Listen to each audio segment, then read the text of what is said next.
Vamos fazer a leitura. Ora, irmãos, eu não quero que ignoreis que os nossos pais estiveram todos sob a nuvem.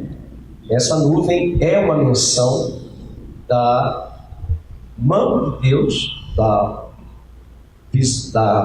glória de Deus, guiando o povo de Israel no deserto durante o dia. De dia era uma nuvem, de noite uma coluna de fogo. Essa nuvem é importante porque nós não vamos ser meninos e crianças atrás de uma nuvem, lógico. Mas nós precisamos entender que é uma nuvem que existia de fato, guiando o povo de Israel. E para nós, a nova aliança seria uma figura do Espírito Santo que vai nos guiar e vai nos orientar. Outro ponto importante é que essa nuvem não está guiando um homem. Essa nuvem está guiando um povo. Então, sempre a menção do Novo Testamento e também do Velho é o povo de Deus. Existem hoje pessoas que às vezes elas são muito assim centradas nelas mesmas e, como disse Paulo, o Deus de muitos é o próprio umbigo, o próprio ventre. Mas Deus não faz nada a não ser com o seu povo, que é a igreja. Eu sozinho não sou igreja, mas nós juntos formamos o povo e nós precisamos muito nestes últimos dias ouvir de Deus o que Deus está falando. Lógico, eu quero também saber o que Deus está falando comigo, para mim, em termos pessoais, você também. Mas nós precisamos também, como cristãos, buscarmos ouvir e discernir qual é a palavra de Deus para o seu povo, para a sua igreja. Tudo bem? Tá? Vejam que esse é um desafio muito grande, porque vocês sabem que a igreja ela está facetada, multifacetada em denominações. E o grande perigo nosso é ficarmos apenas a observar o que Deus está falando só com a nossa denominação. Esse é um perigo, porque Deus não é exclusivo de uma única denominação. Então Deus fala com Fernando, Deus fala com a Igreja Nova Vida e Deus fala com a Igreja Universal. A Universal, a Igreja de Deus, ela faz parte, mas a Igreja Universal no sentido a verdadeira eclésia. Ok? E você percebe que há uma lacuna muito grande nos cristãos de hoje, que eles não se interessam muito em procurar saber, primeiro, a história da igreja. A história da igreja não tem 100 anos. Ela tem 2000 anos desde o início dela no plano físico. Não é? No plano espiritual, a igreja nasceu em Abraão. Então nós precisamos muito, como cristãos, ter a humildade de ouvir a voz de Deus para nós, pensar muito na importância de cada denominação, mas também pensar muito na igreja universal. O que é que Deus está falando para a igreja dele na terra? Ok? Eu percebo que há uma lacuna em relação a isso. Muitas vezes nós só queremos defender as nossas próprias denominações. Então não é essa visão que estava em Paulo. Paulo disse: ninguém me moleste, porque eu trago em mim o peso de todas as igrejas de Cristo. Então quando uma denominação sofre um vitupério, uma vergonha, um escândalo, esse escândalo também é nosso. E como irmãos, nós temos que cobrir o pecado no amor de Cristo daquela outra denominação. E não entrarmos nas redes sociais para fazer o jogo que as trevas intentam e desejam. Tá bom? Porque naquele dia, Deus requererá de nós essa importância da nuvem, guiando o povo dele. Tudo bem? Então aqui, fecha parênteses, sob a nuvem e todos passaram pelo mar. Então esse mar aí é o Mar Vermelho. Ninguém aqui passou pelo Mar Vermelho, a não ser que você foi ao Egito e a Israel na fronteira, ali no sul de Israel com o norte do Egito, mas na verdade está se referindo ao Mar Vermelho, que para nós é a travessia da Páscoa. Porque o mar se abre, Páscoa, Pêssego, passagem, e nós saímos da velha vida para a nova vida. Até rimou com a nossa igreja local, né? Da velha para a nova, do velho Egito para a terra prometida. Então, passaram pelo mar. Vejam mais uma vez a conjugação do verbo. O verbo está na primeira pessoa, na terceira pessoa do plural. Eles passaram. Eles passaram. Não é o Fernando passou. Não é Moisés passou. Não é Wagner passou. Eles passaram. Todos passaram pelo mar. E tendo sido todos batizados, a pergunta é, aonde eles foram batizados? Nós fomos batizados nas águas depois que saímos do Egito. Sim ou não? Sim. Isso é uma coisa, é um fato importante na nossa vida. E eles também, ao comerem da Páscoa, da refeição pascal, do Seder, atravessaram o mar. E os irmãos lembrem que o mar fez duas paredes, né, na direita e na esquerda, se encontrando por cima. Para Paulo, embapto, batizar, porque quer dizer mergulhar. Mergulhar, ou estar sobre a esfera de. Então, a figura do batismo no Velho Testamento é uma figura do batismo na Nova Aliança. A figura da travessia do Mar Vermelho é uma figura do batismo na Nova Aliança para nós que estamos em Cristo. Até aí tudo bem? Vamos ver. Todos eles comeram de um só manjar espiritual. Esse manjar é o pão da vida, o maná que desceu do céu, que é Cristo, que é o pão da vida, que todo dia nós queremos e devemos comer. Mas se você não comeu hoje, você vai ficar raquítico, caquético. E tem até um devocional chamado O Pão Diário. Tem um devocional chamado Pão Diário, muito bom, muita gente gosta. Então, esse maná é uma figura de quê? Se alguém guardasse o maná de um dia para o outro, se estragaria. Então, todo dia nós precisamos se alimentar desse maná, que é o pão da vida, que é Jesus. Jesus veio em o Evangelho de João e disse, vossos pais comeram o maná no deserto. É isso? Mas eu estou aqui, eu sou maior do que esse manjar, esse maná, porque eu sou o pão da vida que desceu dos céus. Outro ponto, 4. E beberam da mesma fonte espiritual, falando da rocha, de onde saiu a água. Lembram? A rocha foi ferida. Lembram que Deus mandou, num primeiro momento, Moisés ferir a rocha, no primeiro momento? Por que no segundo momento, Deus pediu a Moisés que não ferisse, falasse a rocha? Porque aquela rocha que Moisés feriu pela primeira vez, era uma figura de que Cristo seria ferido na cruz do Calvário.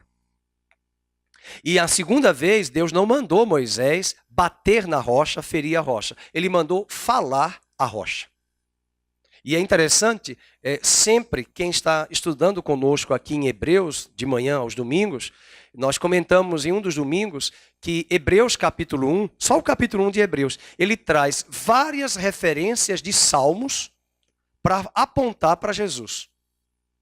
Então, há uma referência em Salmos que diz assim, olha que expressão linda, cri, está lá no Salmo, cri, por isso falei. Cri, por isso falei. Mas eu criei em quem? Na rocha. E eu vou falar para quem? Para a rocha. Então, na segunda vez, não era hora de ferir a rocha. Era hora de falar a rocha. E os irmãos sabem que ele feriu e ele não teve o direito de entrar na terra prometida. Isso é muito importante, porque tem muita gente que pensa que Moisés perdeu a salvação porque não entrou na terra prometida. Essa é uma leitura errônea. Moisés ele não entrou na terra. Mas veja, isso é muito importante, meus amados. Por quê? Porque a terra prometida do livro de Josué aponta para a terra da plenitude de Cristo em nós. Porque a terra prometida não é o céu.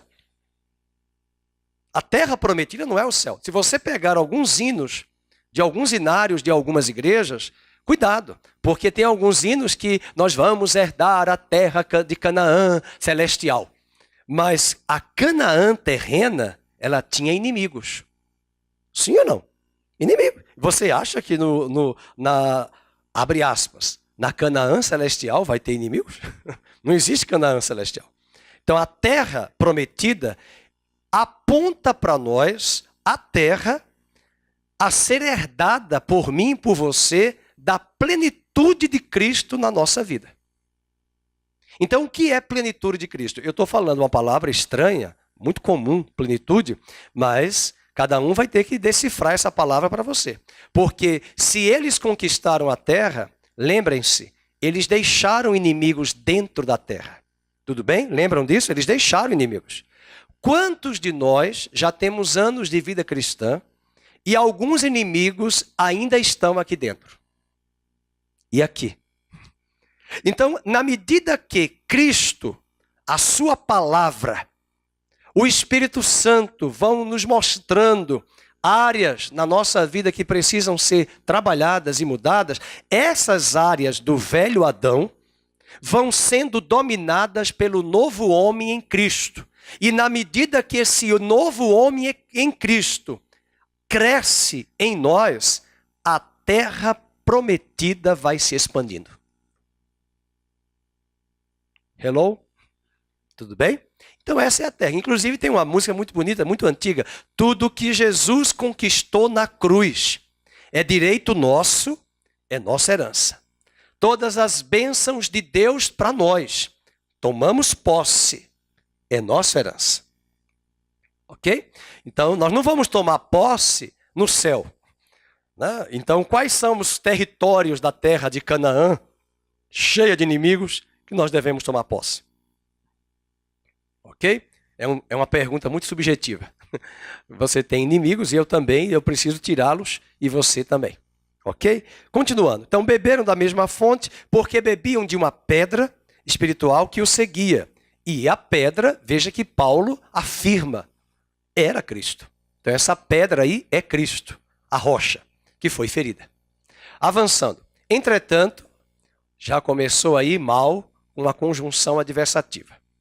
E aonde tem adversativa, tem contraposição. Entretanto, Deus não se agradou da maioria deles, razão porque ficaram prostrados no deserto. Ora, estas coisas, vamos ler todos, se tornaram exemplos para nós, a fim de que não cobicemos as coisas más, como eles cobiçaram. Então, marque aí como eles cobiçaram. O que é que nós podemos cobiçar? É uma pergunta teste hoje para o final da nossa aula. Quais são as cobiças que estão em nós?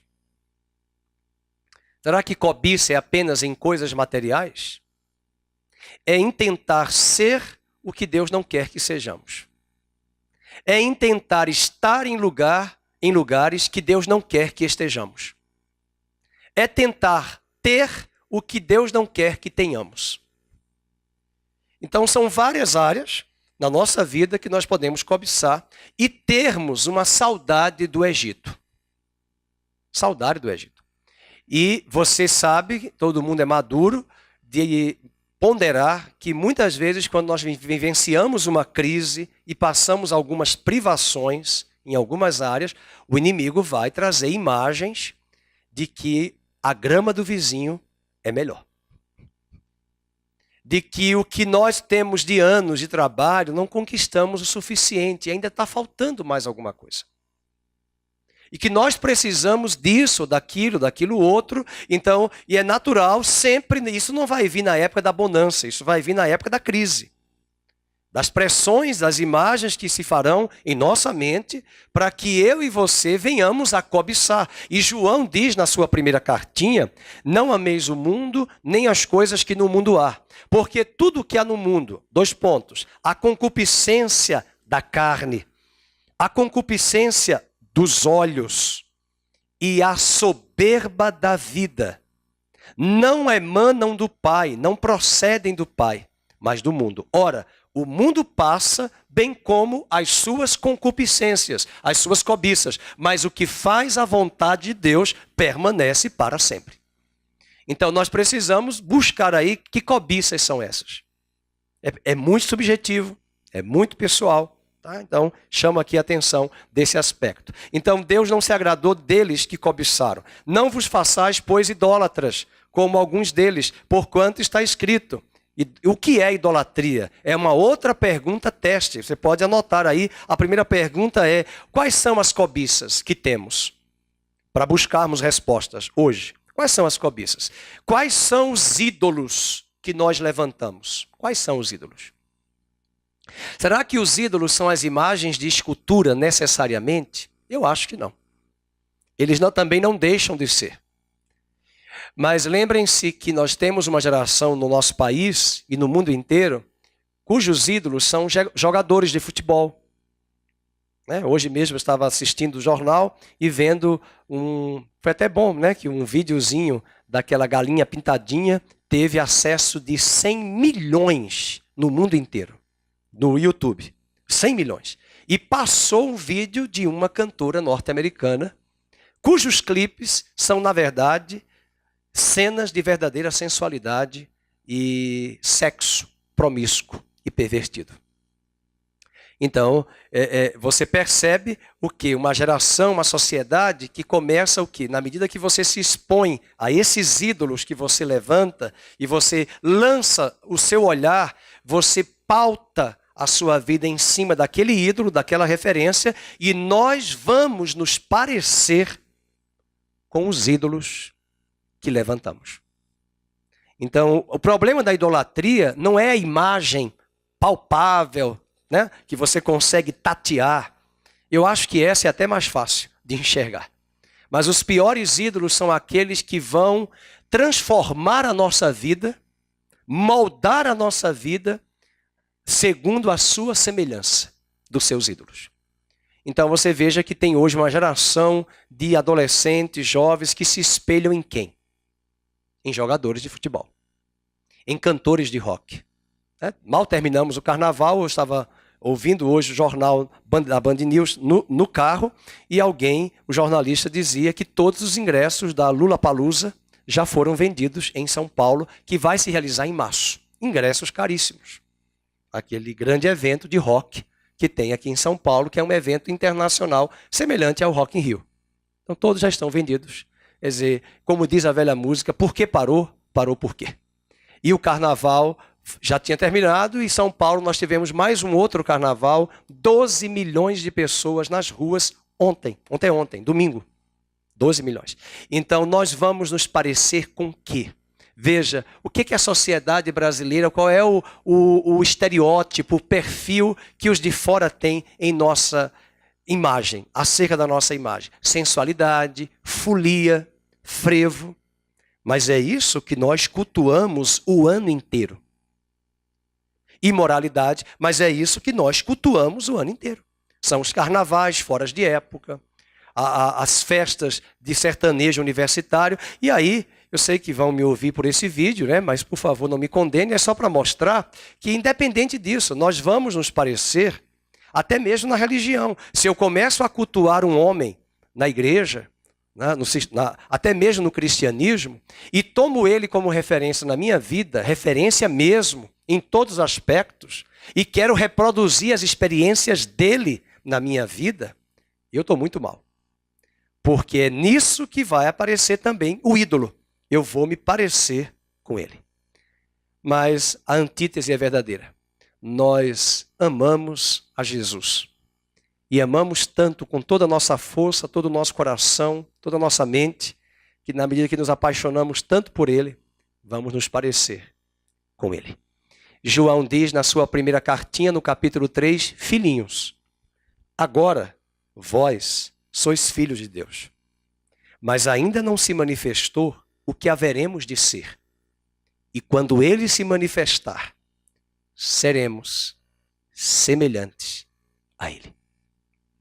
1 de João 3, do 1 ao 3. Nós seremos semelhantes a ele. Esse é o alvo da vida cristã. Qual é o alvo da vida cristã?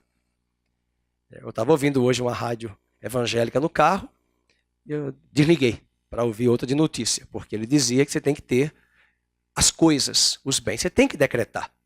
Esse é o alvo? Não. O meu alvo, Romanos 8, 28 e 29. Até que a imagem de Cristo seja formada em nós. Esse é o alvo. Até que a imagem de Cristo seja formada. O que é imagem? Atributos, valores.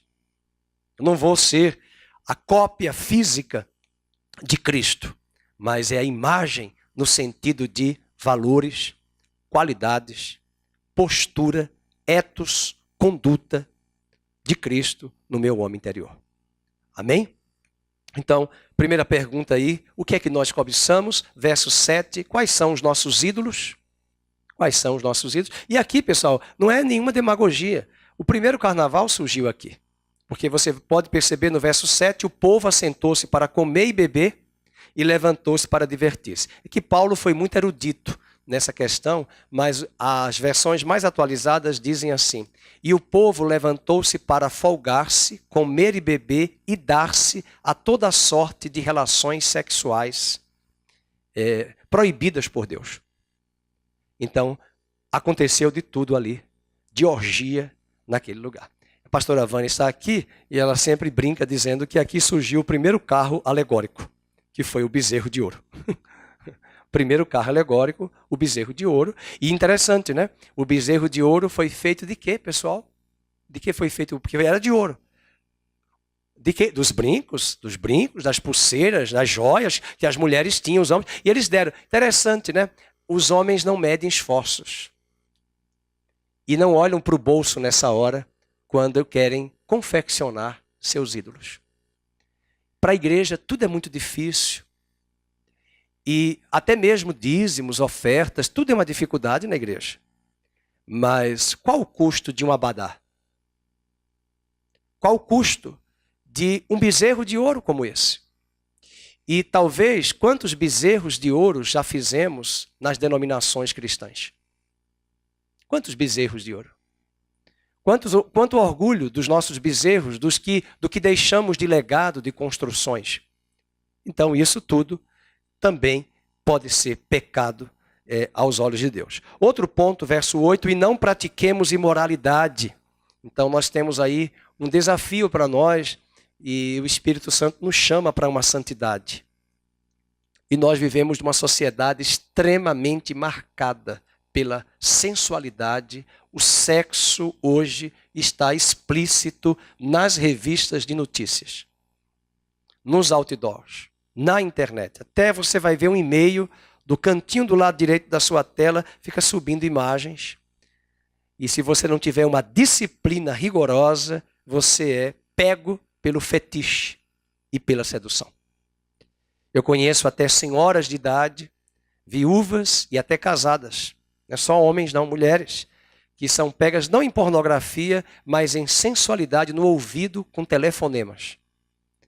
Dispostas até mesmo a marcar encontros na rodoviária. Parece história da década de 80, né? E também em sites de relacionamento gospel. Gospel. Sites de relacionamento gospel, mas de relacionamento não sexual, de relacionamento assim, para fazer amizade. Quem você está procurando? Será que nós precisamos disso? Será que o culto nosso vai ser sempre virtual? Ou o pastor não vai poder nunca mais tocar as ovelhas e as ovelhas tocar umas nas outras? Deixe o culto da internet para quando nós estivermos limitados ou por uma viagem ou por uma doença. Ou de férias num outro estado e você quer assistir aos cultos. Amém? Então, a imoralidade é um ponto muito importante. Essa palavra na língua grega é porneia. Quando Paulo fala cuidado com a fornicação, ele usa a palavra porneia, de pornografia. E a palavra porneia foi traduzida no Novo Testamento para relações, plural, sexuais ilícitas. Tudo isso é porneia. Então, o que são relações sexuais ilícitas? É só ler Levítico 18. Você tem tudo lá. Você vai ver que as notícias de Levítico 18 naquela época são tão contemporâneas quanto são tão atuais, né, nos dias de hoje, e não há nenhuma novidade. Então, outro ponto aqui o terceiro ponto, cuidado com a imoralidade. E Deus fez cair num só dia 23 mil. Não ponhamos o Senhor à prova, não fiquemos fazendo teste com Deus. Eu não gosto, condeno essa história de fazer prova de Deus. Ah, mas Malaquias diz, fazei prova de mim. Mas essa é uma expressão que a gente precisa rever lá em Malaquias. O que é que ele quer dizer, fazei prova de mim? É para fazer prova. A prova maior que Deus quer de nós é a nossa obediência. A nossa prontidão em obedecê-lo. Só isso. E se obedecer, todas estas bênçãos irão te alcançar. Aleluia. Como alguns deles já fizeram e pereceram pelas mordeduras das serpentes. Aqui é um ponto importante, que quem murmura Cuidado que vem cobra. As cobras vêm atiçar as serpentes. Nem murmureis, como alguns deles murmuraram, e foram destruídos pelo exterminador. Então, o quarto ponto aí, primeiro, cobiça. Quais são as nossas cobiças? Segundo, verso 7, quem são os nossos ídolos? Verso 8, cuidado com a imoralidade. Cuidado com a imoralidade. Existe um capítulo só sobre moralidade e Deus está nos conduzindo assim. Eu vou levar vocês daqui a pouco para essa passagem. Imoralidade. Essa imoralidade eu falo daqui a pouco na carta aos Tessalonicenses. Então, terceiro ponto aí é a imoralidade. O quarto ponto, a murmuração. E aí o verso 11, vamos ler todos. Estas coisas lhes sobrevieram como exemplos e foram escritas para advertência nossa, de nós outros, sobre quem os fins dos séculos têm chegado. Tudo bem? Então vamos, primeiramente, finalizar na tela agora as murmurações de Israel no deserto. Então, página 39 da parte 1, dá aí um aumento, se puder também conseguir aí aumentar, vocês estão vendo na tela, eu vou acompanhar aqui a apostila, fica mais fácil. Nós paramos no número 7, na última aula, cansados do maná. Ok? Vocês estão vendo ali, número 7, o Renan vai colocar o cursor do mouse, só para que vocês visualizem bem, número 7, cansados do maná. Isso, a providência de Deus, ele trouxe aves de codorna. Pastor Aníbal brinca que talvez a murmuração foi tão grande, brincadeira, porque elas não vieram cozidas nem fritas, né? Elas vieram mesmo vivas e desceram lá. E a Bíblia diz que foi uma grande extensão de quilômetros quadrados de aves de codorna na altura de um côvado, que é meio metro. Então você imaginem a dimensão de quantas aves de codorna chegaram. Sabe aquelas piscinas de bolinha que tem no shopping para as crianças? É mais ou menos aquilo ali. Você andando em aves de codorna vivas, né? Porque eles queriam carne. Eu quero carne, eu quero carne, eu quero carne. E hoje é um tal da igreja, hoje querer, ela quer.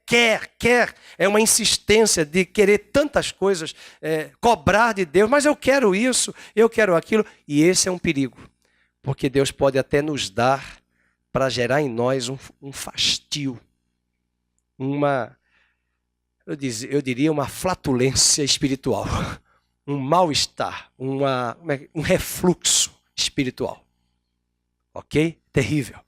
E aí vem a frustração, para Deus depois dizer para nós mesmos, mas foi isso que você pediu, agora receba.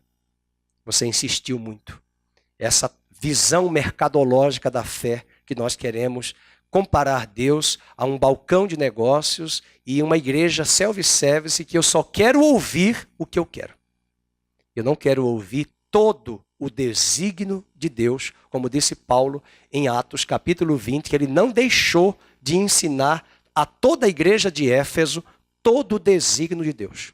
E essa palavra desígnio é de onde vem a palavra design, todo o desenho, como se fosse um bolo fatiado para ensinar a igreja que tudo que deve ser ensinado a ela são todas as doutrinas da Bíblia bem fatiadas. Porque se alguém se alimenta apenas de uma única doutrina, 2 ou 3, vai ficar com anemia ou uma ausência de outros nutrientes na sua vida espiritual. Imagina se nós comêssemos apenas cenoura. Excesso de vitamina A. Aonde está a vitamina D? A vitamina C, a vitamina E, a vitamina K. Os complexos vitamínicos da vitamina B, né? Quer dizer, eu preciso de tudo isso. Então Paulo diz, eu não vos deixei de anunciar todo o desígnio de Deus. Sabe quanto tempo Paulo ficou em Éfeso? O maior ministério dele, 3 anos. Você pode ler isso em Atos capítulo 20. Foi o maior tempo que ele passou. Eu acredito que em 3 anos, ouvindo uma boa exposição bíblica de uma boa igreja, você sai com muita maturidade. O nosso problema é pouca exposição de Bíblia. Pô, dá um sono, né? Cansaço. Ai, tudo incomoda, é um calor, é um ar-condicionado, é um frio, é calor. Oh Deus, tenha paciência com a tua igreja. Misericórdia. Paciência não, misericórdia. Eu não ligo. O Gustavo esteve agora no acampamento. O Gustavo é membro da nossa igreja, da diretoria da igreja. Ele trabalha na Compescho há muitos anos. E ele passou 15 dias no Quênia. Foi para a Compescho, ele é auditor fiscal da Compescho. E ele me falou pelo WhatsApp: pastor, eu fui numa igreja tradicional em África, aqui no Quênia. Sabe quantas horas de culto a igreja tem? Na tradicional, 5 horas de culto aos domingos. 5 horas. Eu fiquei pensando, imagina quando vier o avivamento.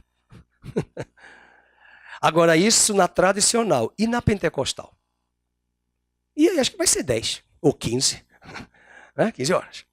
Quer dizer, então, as pessoas... E ele falou, e pregava, e louvor e testemunho. Aí, quando ele pensava que ia terminar com a bênção apostólica, pregava, louvor e testemunho. Quando ele pensava que vinha a bênção apostólica, pregava, louvores e testemunho. 5 horas. E às vezes eu lembro que eu vou a algumas palestras de algumas universidades, aqui mesmo na Unicamp, quando eu fazia história, e eu ficava impressionado ver jovens de 25 anos sem PowerPoint. Já tinha PowerPoint. Eles não usavam. O professor dava a palestra 2 horas de aula, sentado como eu estou sentado, e quando terminava, os jovens faziam as perguntas pertinentes ao texto que ele leu. E muitas vezes a leitura era somente assim, ó, só isso. Nem olhava para o auditório. Quer dizer, dá mais sono ainda. Imagina se eu lesse aqui tudo isso agora, daqui a meia hora, metade está dormindo. Então, falta em nós disciplina.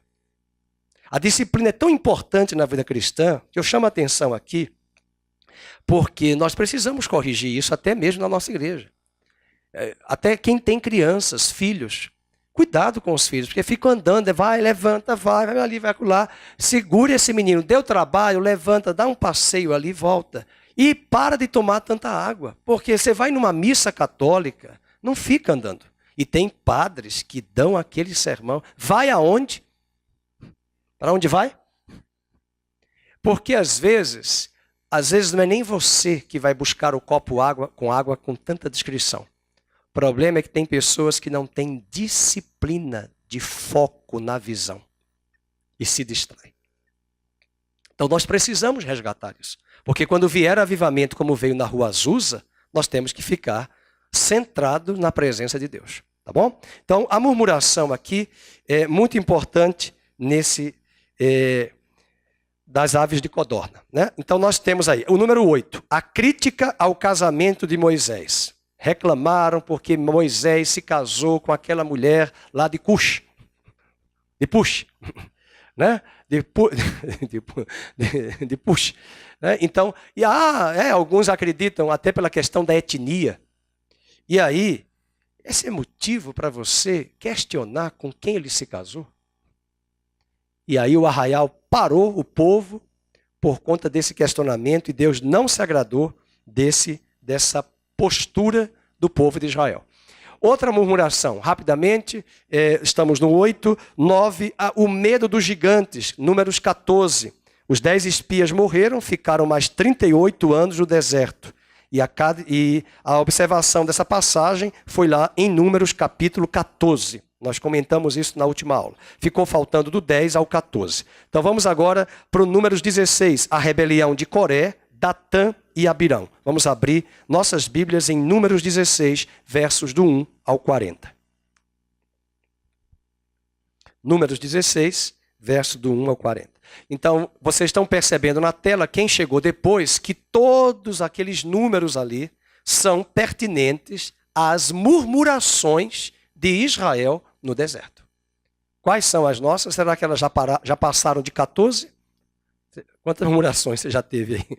Porque Israel foram mais ou menos 14 ali, elencadas, né? As mais visíveis, fora as das entrelinhas. Então, em Números 14, nós temos uma outra... Números 16, perdoe-me. Números 16. Vamos ver. Números 16, do 1 ao 40. Lógico que nós não vamos ler essa passagem toda. Vamos buscar a partir do versículo de número 1. Corá, filho de Izá, filho de Coate, filho de Levi, tomou consigo a Datã e Abirão, filhos de Eliabe, e Aon, filho de Pelete, filhos de Ruben. Levantaram-se perante Moisés com 250 homens dos filhos de Israel príncipes da congregação, eleitos por ela, varões de renome. Percebam que ele é filho de Levi. Meus irmãos, Levi era a tribo sacerdotal. E tem muito sacerdote que reclama demais. Reclama de tudo. E nós temos que ter muito cuidado com isso. A obra de Deus tem que ser feita com amor, com zelo, com alegria. Tem nada que murmurar. Se você, às vezes, está numa posição de liderança, percebe que as pessoas não correspondem, lembrem-se que foi isso que levou Moisés a ferir a rocha pela segunda vez. Que o povo ficou impaciente, reclamou de Moisés. E como Moisés não se guardou no ânimo, e já estava também cansado, porque você sabe, todo mundo aqui é ser humano, não sei aonde você trabalha, mas tem horas que você quer dar um grito. Tem horas que você não quer dar um grito, mas você quer sumir. Tem horas que você não quer dar um grito, não quer sumir, você quer ficar calado. Mas cuidado com o que você vai fazer. Porque se for pela obra do Senhor, e além do mais, a tribo sacerdotal, que era a tribo de Levi, e hoje, quando são pastores, cuidado, Deus não se agrada de uma liderança pessimista, de pessoas que fazem pé contra dentro da igreja, de pessoas que se levantam de uma forma tal, né, fazendo motim. Não é melhor orar e buscar o Senhor? Eu sempre digo, se você está no local, não concorda, a melhor coisa, olha, faz como Raul Gil, pega o seu banquinho, sai de mansinho. Mas antes de sair de mansinho, dobre o seu joelhinho e ore. Sabe por quê? Porque Deus não vai cobrar de você, Ele vai cobrar do anjo da igreja, da liderança da igreja. Mas se você... mas eu não... Então, querido, vamos fazer o seguinte. É melhor dizer logo para a liderança, eu sou o tipo da pessoa assim, então vamos fazer o seguinte. Eu saio e você fica. Bem melhor. São coisas que nós devemos pensar, porque Deus não vai cobrar de você. Ele vai cobrar do anjo, da liderança. Eu não concordo, mas tem muitas coisas que também você pode não concordar. Eu não estou nem falando aqui para nós, eu estou falando de onde já viemos, já passamos, já vimos tantas coisas. São essas murmurações. Veja que aqui não é um número fraquinho, não. 250 pessoas contra Moisés. Verso 3. E se ajuntaram contra Moisés, contra Arão, e lhe disseram, basta, pois que toda a congregação é santa, cada um deles é santo, e o Senhor está no meio deles. Por que, pois, vos exaltais sobre a congregação do Senhor? Tendo ouvido isto, Moisés caiu sobre o seu rosto. Uma liderança não vai responder, não é só liderança, um cristão não vai descer a baixaria de gritaria, chute e palavrão. Qual foi a atitude de Moisés? Vamos lá marcar aí na nossa Bíblia. Caiu sobre o seu rosto. Deixa lá para chutar o balde o velho Adão. Agora, você não. Vá direto para o chão. E hoje você percebe quanto as pessoas têm os ânimos acirrados nas redes sociais. Terrível. Eu vejo uma bobagem, né? Eu gosto tanto de YouTube, eu vejo lá no Instagram tanta coisa boa, mas tem pessoas que vão responder, não gostei do cabelo da cantora X. Não gostei da saia. Quer dizer, guarde para você, mas você vai escrever no Instagram isso? Quer dizer, aí outros entram e tudo é tudo gospel, tudo evangélico. E aí eu fico a pensar o que é que os de fora vão perceber. Então são essas coisinhas pequenininhas que vão se levantando. Então, a melhor atitude é cair sobre o nosso rosto. E falou a Corá e a todo o seu grupo, dizendo, amanhã, pela manhã, o Senhor fará saber quem é dele, quem é o santo que ele fará chegar a si, aquele a quem escolher fará chegar a si. Fazei isto, tomai vós incensários, Corá e todo o seu grupo. E pondo fogo neles amanhã, sobre eles deitar incenso perante o Senhor. E será que o homem a quem o Senhor escolher, este será santo. Basta-vos, filhos de Levi. Ah, como é bom ter uma liderança assim. Basta. Chega. Não quero mais conversa. Conheço um pastor aqui em Campinas que ele estava numa reunião, a diretoria tinha comprado o terreno, né, muito bom para a construção da igreja. E eles têm uma igreja própria, antiga, de muitos anos. Não vou entrar em detalhes, mas eu achei interessante que a liderança não queria, de forma nenhuma, vender o imóvel para construir o novo prédio, o novo templo, no novo terreno que foi comprado. E isso gerou uma situação desagradável, não chegava a um acordo nenhum, a um senso comum. E ele disse, bem, irmãos, então vocês fiquem aí, vocês decidam, estou indo. Fui. Só que essa frase, para eles, denotava de que terminou a reunião, ele estava indo, e domingo nos encontramos na igreja. Não, ele simplesmente ali saiu da igreja, o anjo da igreja. Foi embora, domingo de manhã, a pessoa falou, pastor, você não vem pregar, não? Não, já saí, vocês são os donos, resolvam. Vocês fiquem aí, resolvam, tomem conta que eu já fui, minhas malas já estão arrumadas, já decidi. Quer dizer, então, lógico, uma pessoa no nível desse homem, de Deus, eu entendo, eu não vou julgá-lo, para ele ter feito isso, eu acredito que não foi uma só reunião. Foram mais de 20. E não chegou a lugar nenhum. E tem horas que não adianta brigar e discutir. Aliás, não é para brigar nunca. Na verdade, é para se calar, dobrar os joelhos. E se tiver de sair, saia como Raul Gil, de mansinho, com seu banquinho. Aliás, deixa o banquinho, porque o banquinho é da igreja. Mas é importante a gente não fazer esses barracos, porque são esses barracos que acontecem, que são escândalos para os de fora, que depois impedem multidões de chegarem a Cristo, através de histórias como essa. Ok?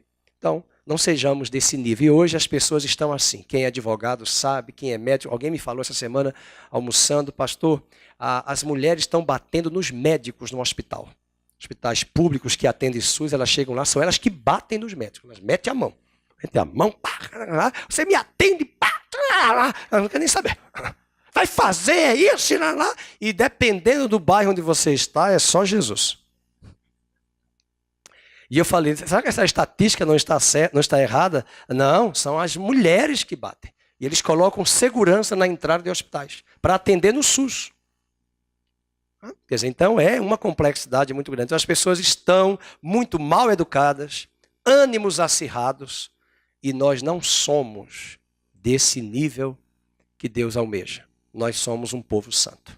Interessante que Moisés diz assim, Deus vai dizer quem é santo aqui. Deus vai dizer amanhã quem é santo. Porque santidade não é estética, não é postura, forma de se vestir apenas. É muito mais atitude de coração. Ok? Então, avançando no verso de número 7, e aí, basta-vos. Verso 8. Disse mais Moisés a Corá, ouvi agora, filho de Levi, acaso é para vós outros coisa de somenos que o Deus de Israel vos separou da congregação de Israel para vos fazer chegar a si, a fim de cumprides o serviço do tabernáculo do Senhor e estardes perante a congregação para ministrar-lhe? E te fez chegar, Corá, e todos os teus irmãos, os filhos de Levi, contigo? Ainda também procurais o sacerdócio? Porque eles serviam como ajudantes, né? Existiam levitas que ajudavam nos cantos, nos cânticos, no serviço das ofertas, abrindo o animal, queimando o animal, tirando as cinzas, e existiam também os levitas que queriam compor o quadro de sacerdote, porque eram sacerdotes e os levitas. Os levitas ajudavam no serviço. E os sacerdotes ministravam. Então ali está tendo uma disputa também de posição e de poder. Verso 11. Pelo que tu e todo o teu grupo juntos estáis contra o Senhor, e Arão, que é ele para que murmureis contra ele? E mandou Moisés chamar a Datã e Abirão, filhos de Eliabe, porém eles disseram, olha a rebeldia, não subiremos. Isso é o pior. Eu acho que é isso que acaba com qualquer um. Não subiremos. Porventura é coisa de somenos que nos fizeste subir de uma terra que mana leite e mel para fazer-nos morrer neste deserto, senão que também queres fazer-te príncipe sobre nós? Nem tampouco nos trouxeste a uma terra que mana leite e mel, nem nos deste campos e vinhas em herança. Pensas que lançarás pó aos olhos destes homens? Pois não subiremos. Então Moisés irou-se muito e disse ao Senhor: não atentes para a sua oferta. Olha que oração linda, oração interessante de Moisés, né? Nem só um jumento levei deles, e a nenhum deles fiz mal. Disse mais Moisés a Corá: tu e todo o teu grupo, ponde-vos perante o Senhor, tu e eles e Arão amanhã. Tomai cada um seu incensário, e neles ponde incenso. Trazei cada um o seu perante o Senhor. Verso 18, tomaram, pois, cada qual o seu incensário, neles puseram fogo sobre eles, deitaram incenso, se puseram perante a oferta da porta da tenda da congregação, com Moisés e Arão. Verso 19, Corá fez ajuntar contra eles todo o povo à porta da tenda da congregação, então a glória do Senhor apareceu a toda a congregação. E disse o Senhor a Moisés e Arão: apartai-vos do meio desta congregação e os consumirei no momento. Mas eles se prostraram sobre o seu rosto e disseram: veja que ainda eles vão interceder. Então, uma liderança não pode ter um sentimento vingativo. Um pastor não pode orar: Senhor, mata. Senhor, recolhe. Senhor, faz isto. Não. Isso se chama oração imprecatória. Deixe que Deus seja o juiz. Ele disse em Romanos: minha é a vingança, diz o Senhor. Minha é a vingança. Deixe Deus pelejar. Verso de número 22. Mas eles se prostraram sobre o seu rosto. Ó Deus, autor e conservador de toda a vida, acaso por pecar um só homem, indignar-te-ás contra toda esta congregação? Respondeu o Senhor a Moisés: fala a toda a congregação. E ele vai dar as diretrizes. Verso 26. Desviai-vos, peça-vos das tendas destes homens. Veja, olha um princípio. Não ande com pessoas mexeriqueiras. Não conviva. Ah, mas tem na igreja. Então só cumprimente. É seu irmão. E ore pela maturidade. Agora ele disse: saiam das tendas destes camaradas. Saiam das tendas destes camaradas. Ninguém vai se impedir ali de cumprimentar aquela pessoa. Agora, conviver, Provérbios diz que as más companhias corrompem os bons costumes. Então eu gosto desse imperativo de Deus. Desviem-se das tendas destes homens perversos e não toqueis nada do que é seu, para que não sejais arrebatados em todos os seus pecados. Levantaram-se, pois, do redor da habitação de Corá, Datã e Abirão, e é melhor obedecer, viu? Porque vem terremoto aí, senão você ia cair no buraco da terra. Esse é o problema, porque ele fala: olha, desviem-se, porque tem coisas que Deus quer fazer a médio prazo e nós estamos ali tentando dar um jeitinho. E Deus diz: eu já mandei você sair. E você insiste. E eu acredito que quando Deus nos pede para fazermos algo desse tipo é porque, olha, os 430 anos que Deus esperou lá em Canaã já se esgotaram. Lembra que eu falei isso? Por que Deus não destruiu logo os inimigos de Canaã? Ele falou: não, porque a iniquidade deles, ainda o cálice da minha ira não se encheu. Nossa, quando é que o cálice de Deus vai se encher? Vou falar até baixinho, devagar, né? Para você respirar fundo. O cálice dele só se irou, se transbordou, depois de 430 anos. Nossa, mas eu não vivo nem 400, nem 100. Então, para Deus chegar a esse ponto, já foi muita intercessão. Então veja agora, ele diz: e saíram, verso 27, se puseram à porta juntamente com suas mulheres, e nisto conhecereis que o Senhor me enviou a realizar todas estas obras que não procedem de mim. Se morrerem estes como todos os homens morrem, e se forem visitados por qual castigo como se dá com todos os homens, então não sou enviado do Senhor.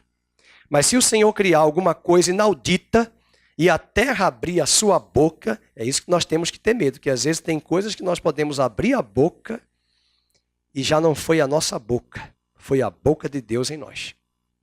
Porque mal Moisés conjecturou em seus lábios e verbalizou, e os tragar com tudo que é seu e vivos descerem um abismo. Verso 31, e aconteceu que acabando ele de falar todas estas palavras, vamos? A terra debaixo dele se fendeu, abriu a sua boca e os tragou com as suas casas, como também todos os homens que pertenciam a Corá e todos os seus bens. Eles e todos os que lhes pertenciam desceram vivos ao abismo. A terra os cobriu e pereceram do meio da congregação. Que horror! Aqui está uma consequência da rebeldia do nosso coração. Tá? E eu conheço igrejas que já foram destruídas, infelizmente. Eu não vou citar nome porque está sendo filmado, mas eu conheço uma igreja que até hoje, quando eu entro naquela cidade aqui perto, dá dó, meu coração chora. Uma igreja que eu tive o privilégio de ver mais de 1000 membros. E o pastor foi tirado daquela igreja de uma forma humilhante. E hoje muitos já vieram conversar comigo, pastor, por quê? Por que fofoca? Por que contenda? Por que inveja? Porque não tem o temor do Senhor. E Deus vai cobrar de nós. Que Deus nos guarde e nos dê o temor dele no nosso coração. Tantas coisas erradas, de fato, nas igrejas, mas quantas coisas também erradas em nossas vidas pessoais. Quantas vezes Deus cobre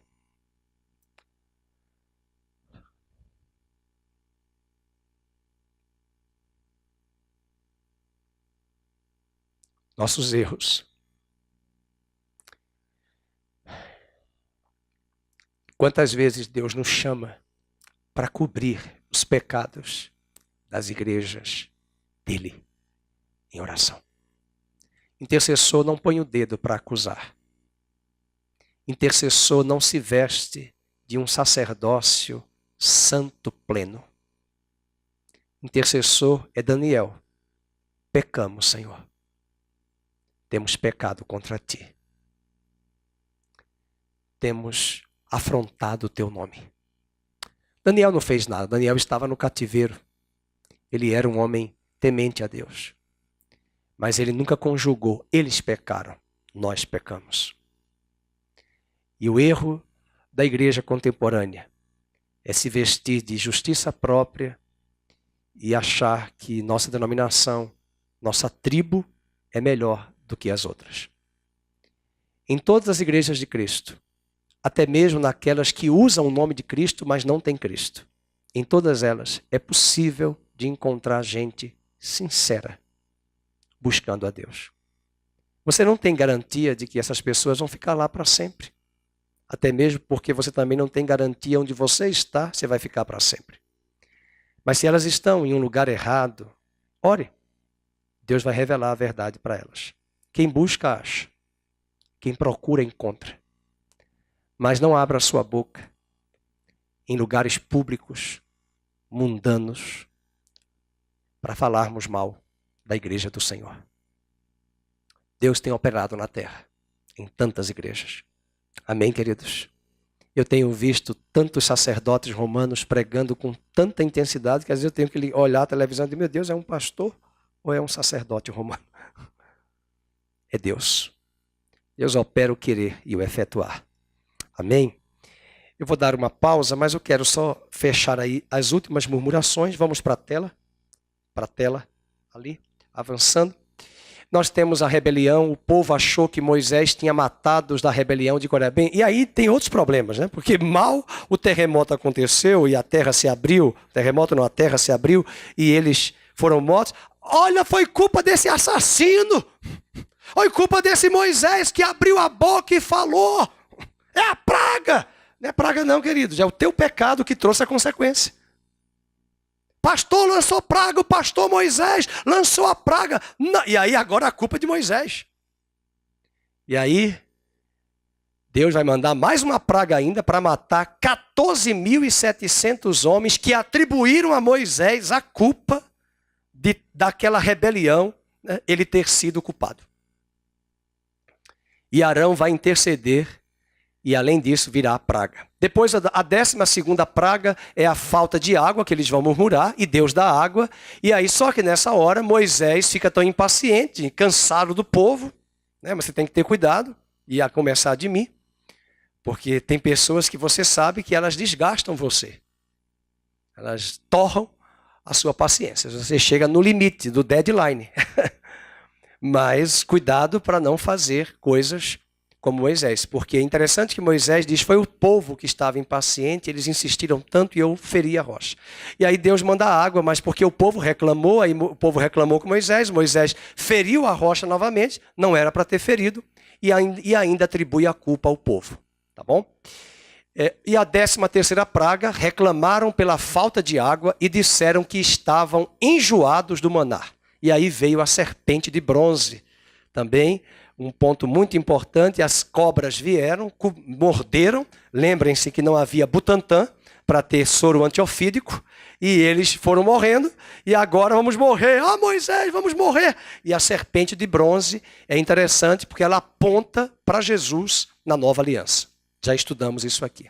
Aí Deus manda serpentes para picar o povo. E a 14ª também é o capítulo 32 de Êxodo. Depois nós voltaremos. Vamos dar um intervalo. Vamos ver a partir do capítulo 3, verso de número 11 em diante. Ora, o nosso mesmo Deus e Pai e Jesus, nosso Senhor, 3:11 de 1 aos Tessalonicenses. Dirijam-nos o caminho até vós, e o Senhor vos faça crescer e aumentar no amor uns para com os outros, e para com todos, como também nós para convosco, a fim de que seja o vosso coração confirmado em santidade, isento de culpa, na vinda de nosso Senhor Jesus com todos os seus santos. Que o vosso coração seja confirmado em santidade. Percebam que Paulo traz uma palavra aqui importante no verso 12. O Senhor vos faça crescer. E esse crescimento não é diferente de um crescimento físico. Estou olhando aqui para a Maísa, que hoje já é avó, tão nova, e tem o seu filho, o Vitor, que eu vi ainda jovem, adolescente, na igreja do Nazareno, e ele hoje já é papai. Mas a alegria dela é ver esse filho, essa filha, ambos que eram pequenos, crescendo e se desenvolvendo. Existe uma grande preocupação hoje nos pais, sempre existiu, de um crescimento no cognitivo, a melhor escola para estudar. Mas tem alunos que são excelentes, estão em boas escolas, mas eles não têm, concomitante, um desenvolvimento emocional saudável.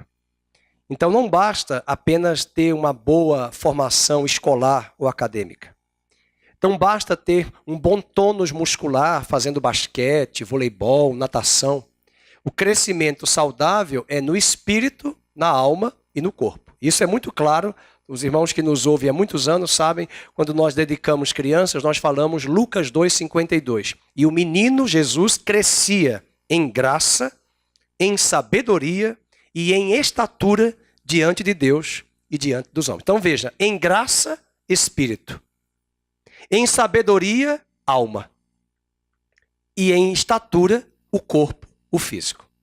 E é sempre do espírito para o corpo, e não do corpo para o espírito. Hoje há tanta preocupação de pais, né? Vamos investir, faz balé, faz piano, faz francês, faz inglês, faz escola, faz natação. Quem tem muito dinheiro para pagar tudo isso. Quem não tem, se vira. Vai no Sesc, vai no Senai, vai em todos os lugares. Mas, na verdade, não há nenhuma preocupação desses pais de ensinar a palavra e congregar com seus filhos em uma igreja local.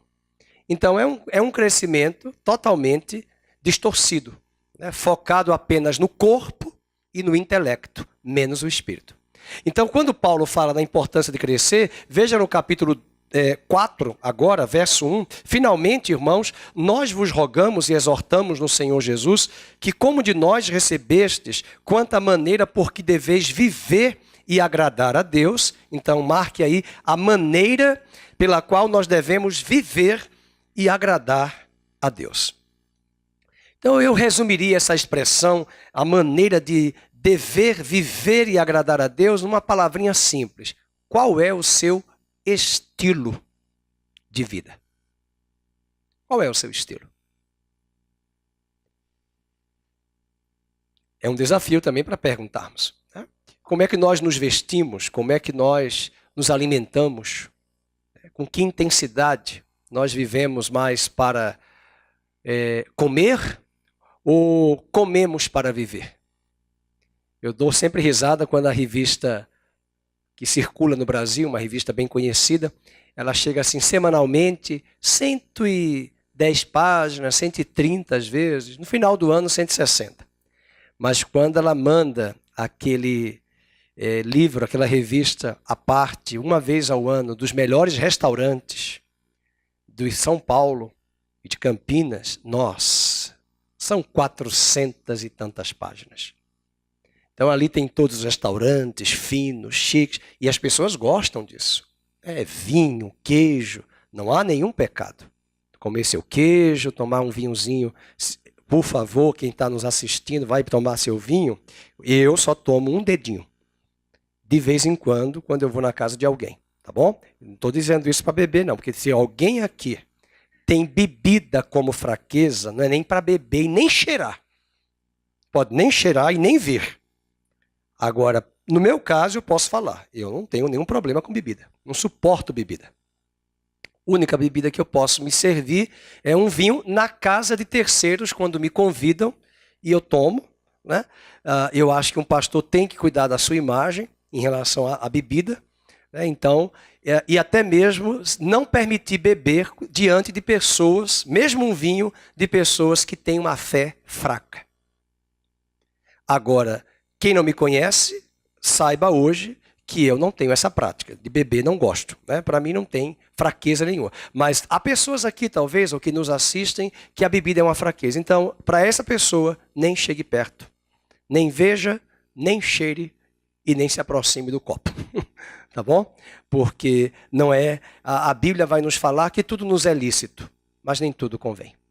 Nem tudo convém. Tá bom?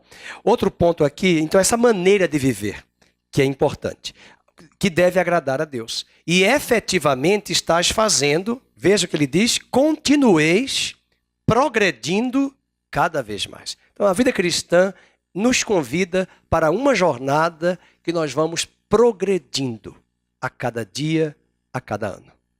Amém? Porque estáis inteirados de quantas instruções vos demos da parte do Senhor Jesus. Quem é pai e mãe já sabe quantas instruções vocês já deram para os seus filhos e eles ainda não aprenderam algumas dessas lições. E Paulo está escrevendo essa carta para dizer, olha, quantas instruções eu já dei para vocês. E ele diz agora a palavra que eu queria chegar. Pois esta é a vontade de Deus, a vossa santificação. Ok? Santificação. E aí qual é o finalzinho do versículo? Que vos abstenhais da porneia. A palavra grega, porneia, da prostituição. Levante as mãos aqui, quantas Bíblias trazem a palavra da prostituição? Levante a mão. Ok. Levante a mão as Bíblias que falam, vos abstenhais das relações sexuais ilícitas. Levante a mão. Relações sexuais ilícitas. Outra expressão que não seja nenhuma dessas duas. Imoralidade sexual. Imoralidade sexual. Percebam que a palavra imoralidade sexual e relações sexuais ilícitas, ela é bem melhor, essa expressão, do que prostituição. Porque quando você fala prostituição, no imaginário de muitas pessoas, é o homem que se prostituiu ou a mulher que se prostituiu. Só isso. Mas não é essa palavra no imaginário bíblico do que se quer dizer. Então a palavra imoralidade aí é importante e também eu ainda diria que é melhor ser conjugado no plural, vos abstenhais das relações sexuais ilícitas. E quais são essas imoralidades e relações sexuais? Então vamos abrir, veja, antes de abrir lá em Levítico, vamos fechar aqui o verso 3, verso 4. Que cada um de vós saiba possuir o próprio corpo. Vamos marcar aí, em santificação e honra. Pessoal, é muito importante aí marcar o corpo, porque lembre-se, o homem é muito atraído pelos olhos. E nós devemos ter muito cuidado, principalmente as mulheres, com o corpo. principalmente aquelas que têm alguns atributos no âmbito físico do seu corpo, que alguns homens que podem ser tentados nessa área por uma roupa, às vezes, muito ligada, muito colante no corpo. E o corpo nosso, esse corpo, à luz de Coríntios 15, 1 Coríntios 15, Paulo diz que o nosso corpo ainda hoje é corruptível. E por ele ser corruptível, Deus falou à serpente lá em Gênesis que a comida da serpente vai ser pó. Só que ao falar à serpente que a comida da serpente vai ser pó, um pouco antes Deus tinha dito a Adão, tu és pó, o teu corpo foi formado do pó e ao pó tornarás. Então a serpente se alimenta desse pó. E esse pó é a nossa carne. Então o nosso corpo, quando ele está com trajes que não são tão decentes e transmitem sensualidade, e um detalhe, não é só para homens, existem homens, não é só para mulheres, existem homens hoje a moda é o homem metrosexual. Sacerdotes que estão lá com a calça bem justa. Tem alguns atributos, né? Nas coxas, nas pernas, nos músculos. Aí coloca lá aquelas mangas, né? Bem coladinhas, o tórax. Aí vem pregar, olha a evidência. Você pode rejeitar essa palavra, mas às vezes, talvez pela própria pessoa, não há nem essa a intenção, mas o corpo desperta. E existe uma cobiça que nós já comentamos aqui nos nossos olhos. A concupiscência dos olhos, a concupiscência da carne. Como eu acabei de dizer, bebida para mim não é fraqueza. Mas, de repente, não é também fraqueza para você a bebida, mas pode ser o sexo oposto à sua fraqueza. Qual é a sua fraqueza? Então é nesse momento que Paulo está trazendo aqui à tona a importância de nós cuidarmos do nosso corpo e guardá-lo, veja o verso 4, em santificação e honra. E ele traz o que eu acabei de dizer, não com o desejo de lascívia. Oh, que palavra difícil, né? Tem que pegar o Aurélio, né? Lascívia. Não com desejo de sensualidade. Sensualidade. Então, cuidado quando o corpo traz essa roupa, essa vestimenta que desperta no outro a sensualidade. Essa história, a gente pode pensar assim que acho que é muito legalismo que o pastor está falando, mas se você ler lá no livro de Êxodo, quando os sacerdotes iam para o altar, havia uma escada. Então esse altar é grande, né? Eu estava falando, um dia desse a pessoa foi lá no Holy Land, aquela terra santa lá em Orlando, que as pessoas só querem ir para a Universal, os parques da Disney, mas tem um parque maravilhoso em Orlando chamado Holy Land. É uma réplica de tudo o que acontecia lá no tabernáculo de Moisés. Então eles criaram o Santo dos Santos, o átrio, o santo lugar, a arca, os móveis do tabernáculo. Então quando você entra, é para passar o dia, para comer lá, às vezes tem culto, né? Uma coisa assim maravilhosa. É um passeio, é um parque temático. Então quando você entra no tabernáculo, qual é o primeiro móvel? O primeiro móvel é a porta, porque Jesus é a porta. Segundo móvel, o altar do holocausto. Então ele é grande, você olha assim. Por quê? Porque o sacerdote subia, e lembrem-se, qual era a vestimenta do sacerdote? Linho. Vocês sabem que linho é muito branco e transparente. Mas isso era a túnica. Mas e por baixo dele? Não tinha as cuecas samba-canção, não. Não eram chamadas assim. Mas tinha os calções de linho que eles tinham que colocar. Agora imagina se esse homem subisse de túnica nos degraus e o camarada ou a camarada aqui embaixo levantando o globo ocular para o alto e a cena imaginável aí que você já imaginou, né? Que você vai contemplar. Então, e essa narrativa que vocês estão dando risada está lá no livro de Êxodo. Que eles tinham que ter cuidado lá em Levítico, lá em Êxodo capítulo 28 e 29, de como eles deveriam se vestir principalmente na subida do altar do holocausto, porque eles tinham que levar o animal para ser rasgado, queimado, e subia e descia. Tinham que ter calções de linho. Então, ali tem um princípio muito grande que Paulo está trazendo aqui. Não usar o nosso corpo com sensualidade. Ok? Então, ter cuidado com isso. Cuidado porque quem nos ouve, quem está aqui assistindo, é perigoso falar de um tema como esse, porque você ainda não me ouviu plenamente para saber o que é santificação. A santificação, ela começa no coração, mas ela termina no exterior. Ah, mas Deus só olha o coração. Sim, mas ela começa no coração e termina no exterior. Agora, cuidado com o legalismo.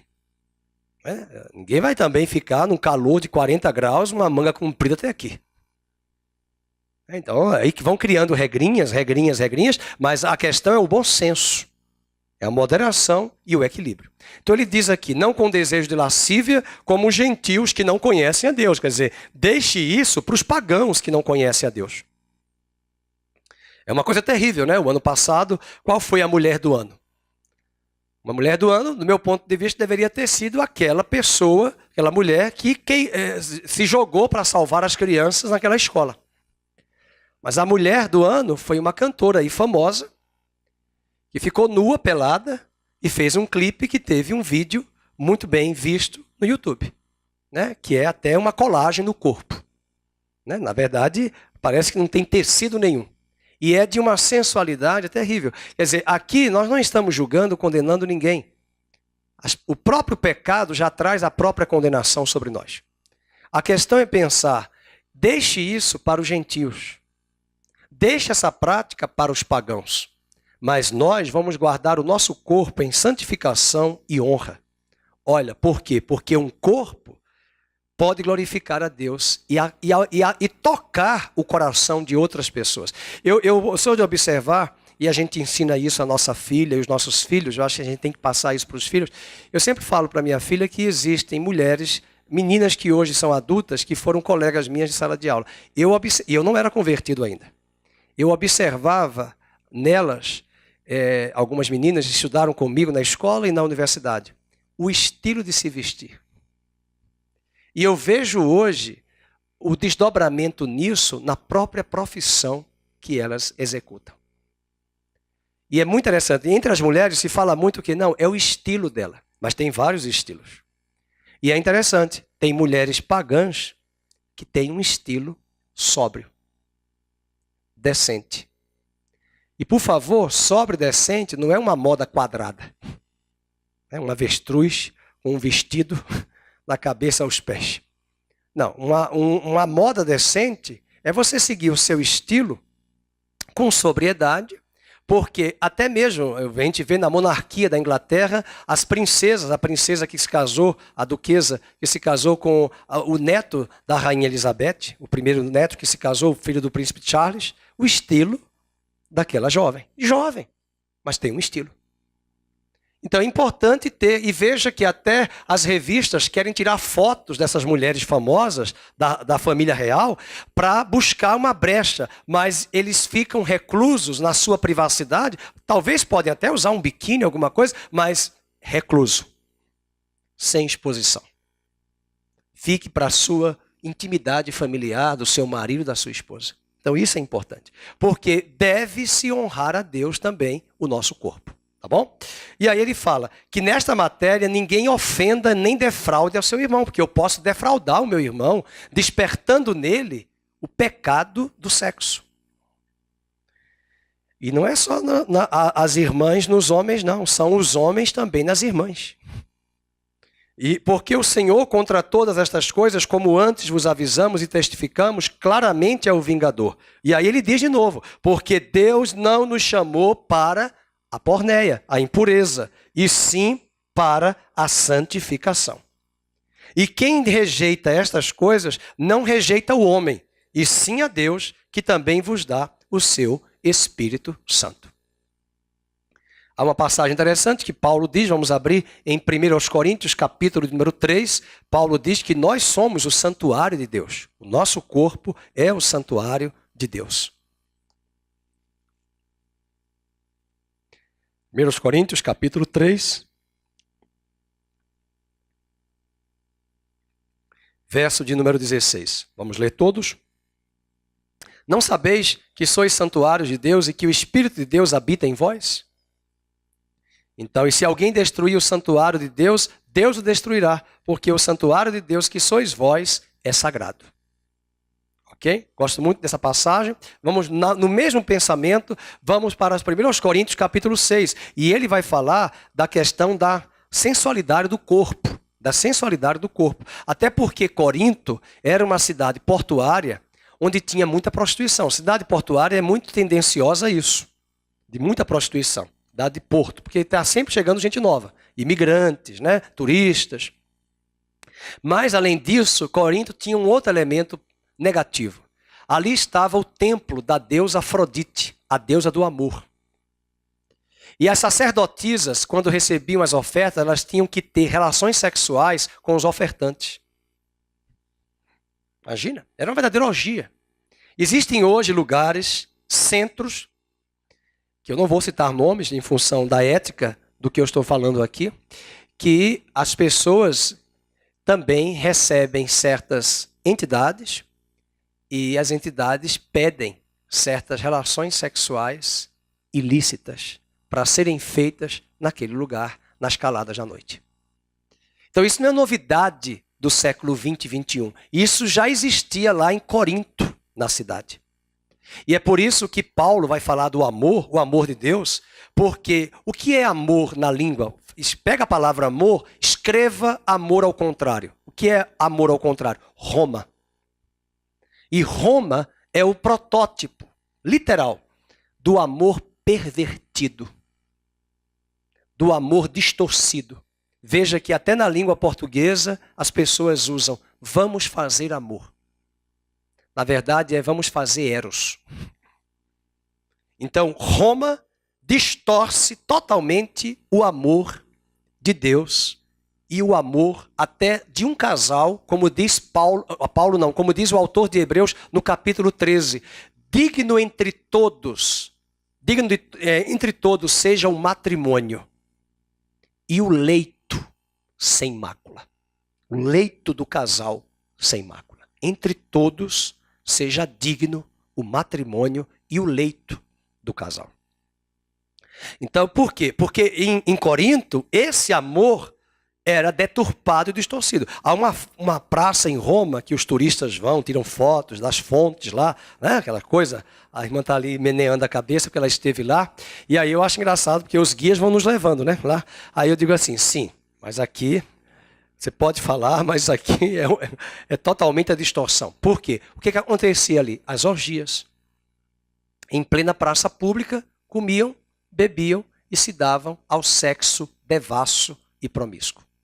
Até um ditado popular que os romanos diziam, comamos e bebamos que amanhã morreremos. Nessa mesma praça, comiam tanto, bebiam tanto, e se você alimenta muito o estômago, ou você faz algum exercício para queimar as calorias, ou essas calorias extras vão querer ser drenadas para sexo. Por isso que eu digo aos pais que têm adolescente, principalmente os homens, põe na natação. Ah, eu estou cansado. Põe no vôlei também. Estou cansado. Põe no basquete, porque aí não vai nem pensar. Aí está escola, basquete, natação, voleibol, inglês. Quando chegar em casa, está tão cansado, vai dormir. E longe celular dele no quarto sozinho. É um perigo. Porque as calorias armazenadas serão drenadas para o sexo promíscuo, principalmente a masturbação. E com as imagens ali presentes. Então é uma forma de canalizar. E essas praças existiam, eram verdadeiras orgias. Tem verdadeiros monumentos que mostram o sexo grupal nas ruas de Roma. Não é nenhuma novidade que eu estou falando. Quem já viajou sabe disso. Agora, olha o que Paulo vai dizer aqui. Vamos lá, para o capítulo 6. Vamos pegar o 5 um pouco antes. Geralmente se ouve que há entre vós, 1 Coríntios 5:1. Veja, ele está falando de imoralidade. Imoralidade. Se houve entre vós imoralidade, de tal maneira que nem mesmo entre os gentios, imoralidade na igreja, que nem no meio dos pagãos isso era tão comum. Alguém que estava tendo relações sexuais com a madrasta a esposa do pai. Já pensou? A mãe dele morreu, o pai se casou e tem uma madrasta, né? E eu tenho uma amiga, uma irmã em Cristo que frequentou aqui, ela dizia boa drasta, e ele tinha relações com a madrasta. E aí Paulo diz, vocês estão aceitando e tolerando esse tipo de pecado, essa imoralidade? Veja, isso tudo é em Corinto, nessa cidade que eu falei, marcada. E aí, queridos, as pessoas aí fora não entendem, mas nós entendemos. O templo da deusa Afrodite está ali. Então, quem está recebendo esse culto? A potestade. E essa potestade influencia a cidade e seus moradores de acordo com o culto que ela recebe.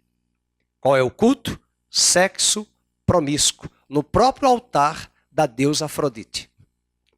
E é essa influência demoníaca que perpassa as mentes dos membros da igreja de Corinto. Então veja a influência e lembremos também que esses membros, muitos deles, vinham e eram egressos da cidade com essas práticas.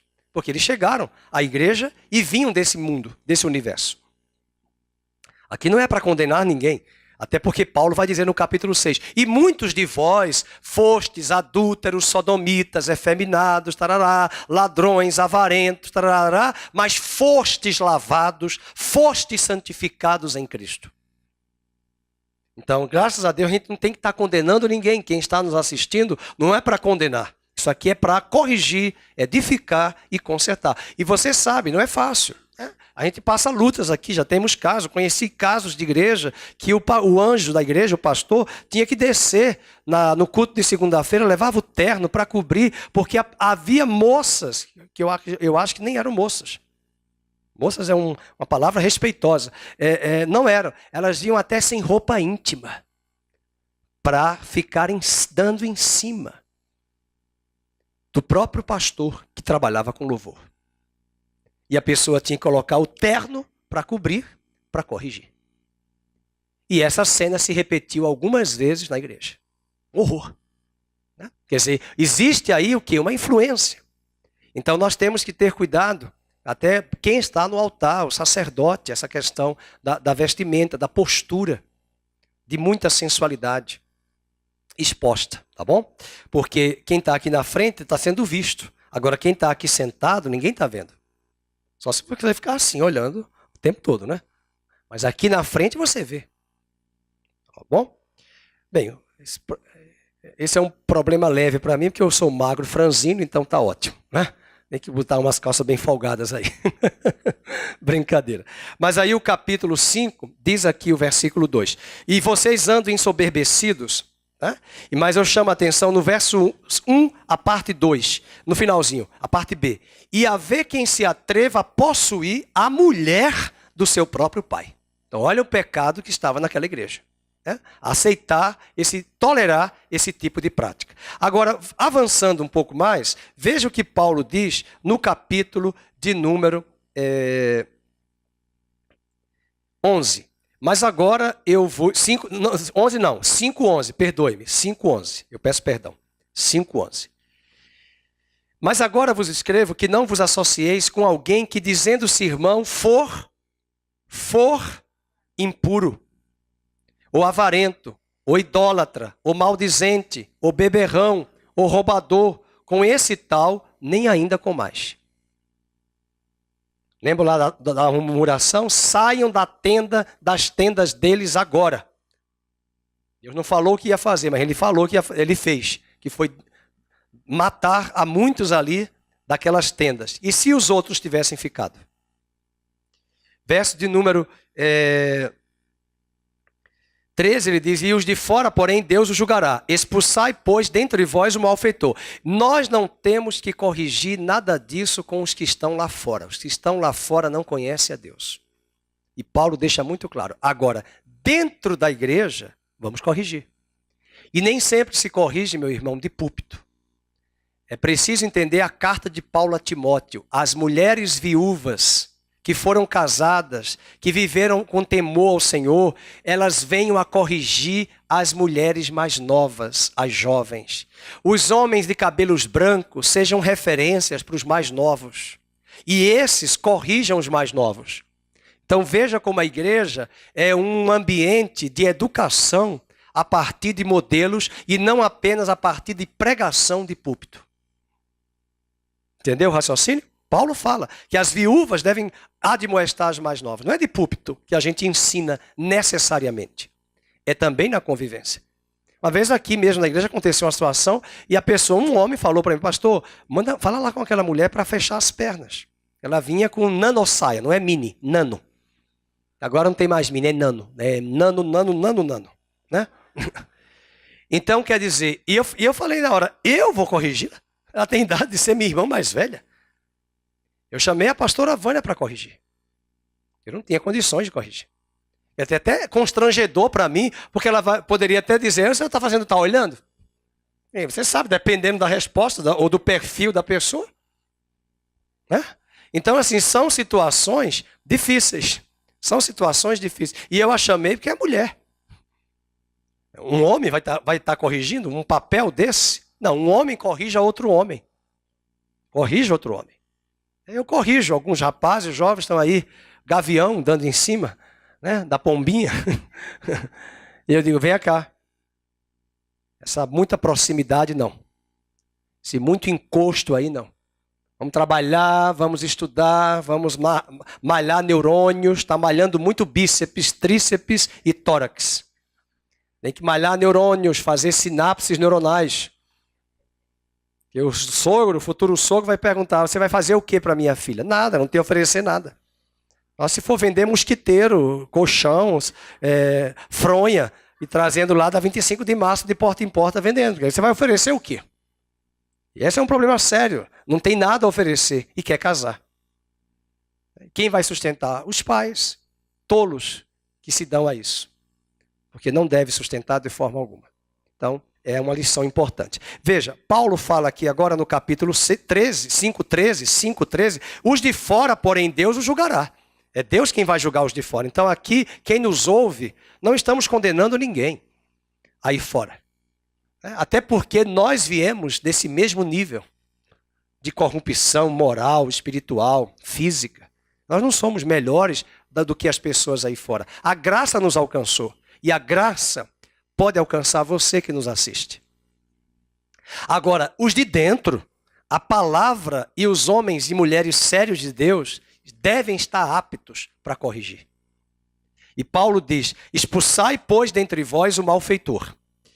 E aí ele diz no capítulo 6, sim, agora, vamos ler, verso 9, ou não sabeis vós que os injustos não herdarão o reino de Deus? Não vos enganeis, vamos ler, 6:9, nem impuros, vamos, nem idólatras, lembrem-se, uma pausa, lembrem-se lá de 1 Coríntios 10, lembra?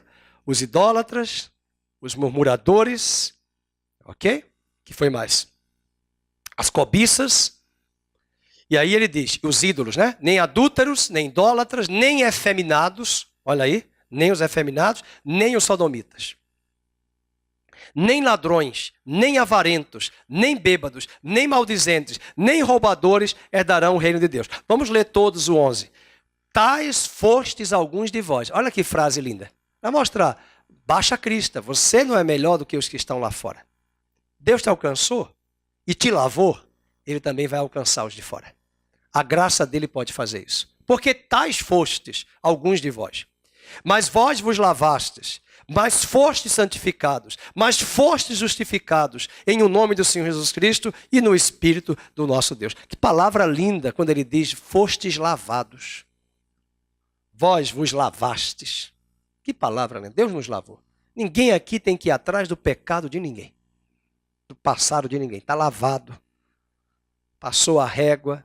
Está limpo. Tão branco como a neve. Alvo como a neve, diz o hino.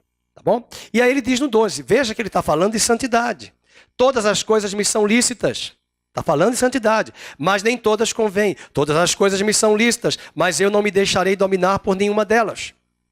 Então eu não posso me permitir ser dominado. A gente fala de drogas, cigarro, bebida, mas eu posso ser dominado pelo sexo. Há pessoas que são dominadas por pornografia virtual, internet.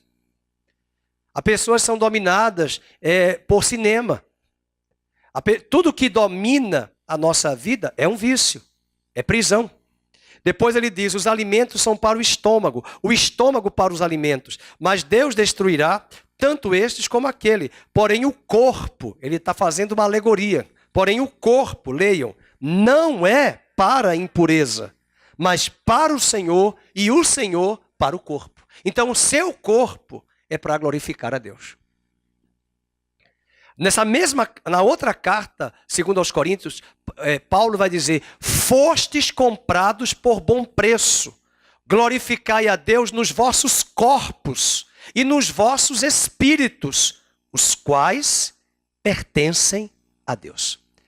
Então, corpo, essa frase que a gente ouve muito aí fora, corpo é meu, faço o que eu quero. Não, o crente já pensa diferente. O corpo não é meu. Corpo é para a glória de Deus. E aí eu fico lá olhando, às vezes, ovelhas minhas, e aí se são minhas eu tenho que chamar a atenção em particular. Eu não vou chamar de púlpito. E às vezes eu já fiz isso, ligar para a pessoa, minha querida, tire essa foto do Instagram. Não vou falar nesse tom, mas eu digo, filha, pense que essa imagem, o que vai despertar? Essa cena, essa imagem, olha o que vai despertar nos próprios... Não, e você olha, postou ali, depois de alguns minutos... Tem frases, por isso que eu digo aos pais que têm adolescentes, deem uma olhada no que eles gostam de mudar a foto do perfil. E você pega as fotos de colegas dos seus filhos na escola, meu filho, esse mundo está perdido. É o nude, né? O nude, e aí é sexo explícito. Né? E aí quando eu olho os comentários, e são filhos de classe média alta também, e classe alta. Quando eu vejo os comentários dos rapazes do mundo e os da igreja, está tudo igual. Eu não vou usar os termos aqui porque eu estou dando aula. E Paulo diz que tem coisas que não podem ser nem ditas e proferidas em função da santidade. Mas é triste quando são crentes que colocam esse tipo de imagem. E quando eu vejo, eu já ligo, eu nem mando recado, eu já ligo. Fulano, eu vi, por favor, tire. Tire. E tem alguns que dizem, eu não vou tirar. Paciência. A imagem. Né? E aí está lá os rapazes que ficam lá fazendo os comentários da igreja, comentários maliciosos. Então o mundo olha e diz, é tudo igual. Não há diferença nenhuma. Né? E aí a igreja de Laodiceia, que está suja, cega, imunda, e precisa lavar suas vestes, como diz João no Apocalipse. Está tudo igual. Veja, para terminar, ele diz aqui no versículo 14, Deus ressuscitou o Senhor e também nos ressuscitará a nós pelo seu poder. Falando dos nossos corpos. E não sabeis que os vossos corpos são membros de Cristo? E eu, porventura, tomaria os membros de Cristo e os faria membros da prostituição, da meretriz, da prostituta? Absolutamente não. Ou não sabeis que o homem que se une à prostituta forma um só corpo com ela? Porque, como se diz, serão os dois uma só carne. Mas aquele que se une ao Senhor também é um espírito com ele. Agora, volta tudo de novo. Ele não perdeu o tema. O tema é impureza e imoralidade. Verso de número 18. Vamos todos ler? Está no imperativo. Fugir da impureza. Qualquer outro pecado que uma pessoa cometer é fora do corpo. Mas aquele que pratica a imoralidade peca contra o próprio corpo. Porque você se uniu com o pecado, o seu corpo está unido. Porque numa relação sexual, os dois são uma só carne. Então você está dizendo que o Espírito Santo vai se deitar com o pecado. E é um só. O Espírito de santidade, um só com o Espírito do pecado. É forte. Acaso não sabeis que o vosso corpo é santuário do Espírito Santo que está em vós, o qual tendes da parte de Deus, e que não sois de vós mesmos? Olha aí, o pressuposto para romper a doutrina que circula aí fora, o corpo é meu, eu faço o que eu quero. Vamos ler a última frase. E que não sois de vós mesmos, porque fostes comprados por preço. Antes, pois, glorificai a Deus no vosso corpo, no vosso espírito, os quais pertencem a Deus. Acredito que tem aqui em 2 Coríntios 5 a mesma expressão.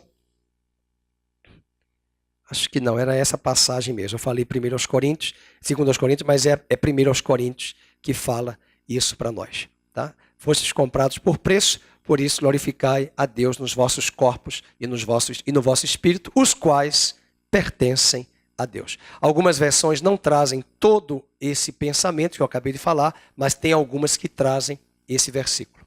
Tá bom? 1 Coríntios 6:20. Eu parei aqui. E interessante, pessoal, continua. Olha o capítulo 7. Quanto ao que me escrevestes, é bom que o homem não toque mulher, mas por causa da impureza, por causa da porneia, por causa da prostituição, cada um tem a sua própria esposa.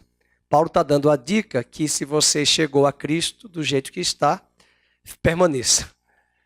Agora, se você não consegue se conter, meu irmão, então case-se logo. E aqui, já que falamos de legalismo, eu queria trazer um exemplo de uma pessoa que eu conheci pessoalmente, marcou muito a minha vida ministerial, porque ele foi marcado por um legalismo pastoral.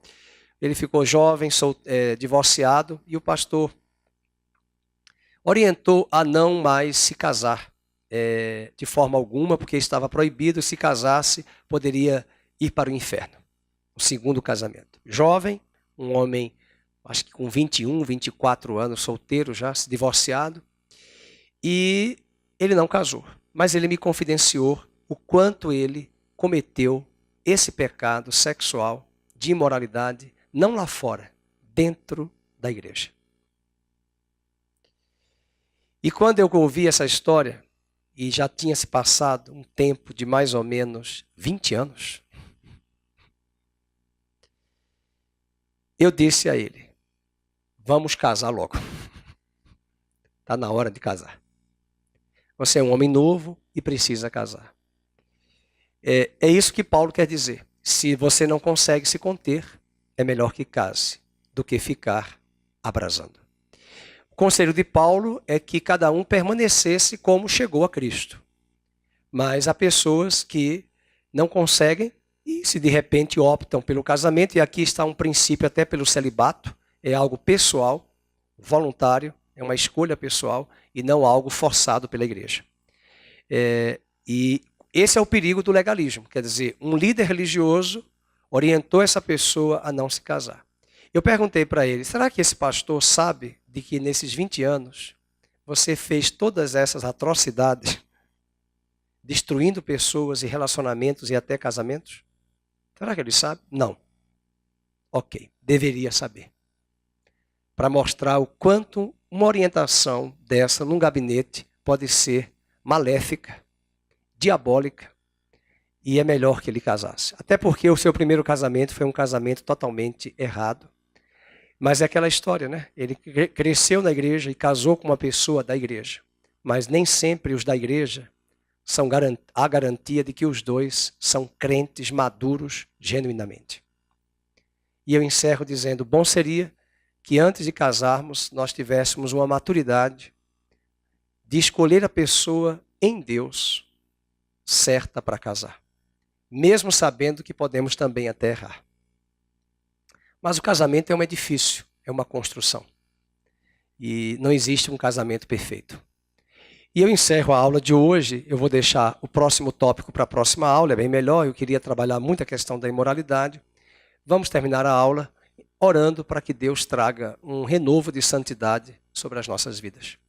Sobre nossos filhos, nossos membros das nossas igrejas e inclusive os pastores das igrejas, que tenham santidade a partir dos próprios sacerdotes. E ninguém aqui se ache mais santo do que ninguém, do que qualquer pessoa. Pensemos em guardar os nossos olhos, principalmente os homens.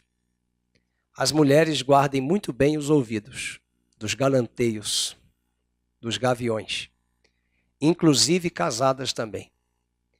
E para todos, cuidemos do corpo, da vestimenta, porque os nossos corpos devem glorificar a Deus. Não é caretice nenhuma. Vista-se com sobriedade, com dignidade. Siga seu estilo, mas um estilo sóbrio. Não é o estilo dos ditames da moda. Amém? E que Deus encontre em nós a santidade que começa no coração e se traduz no dia a dia, na nossa postura e nas nossas atitudes. Vamos orar.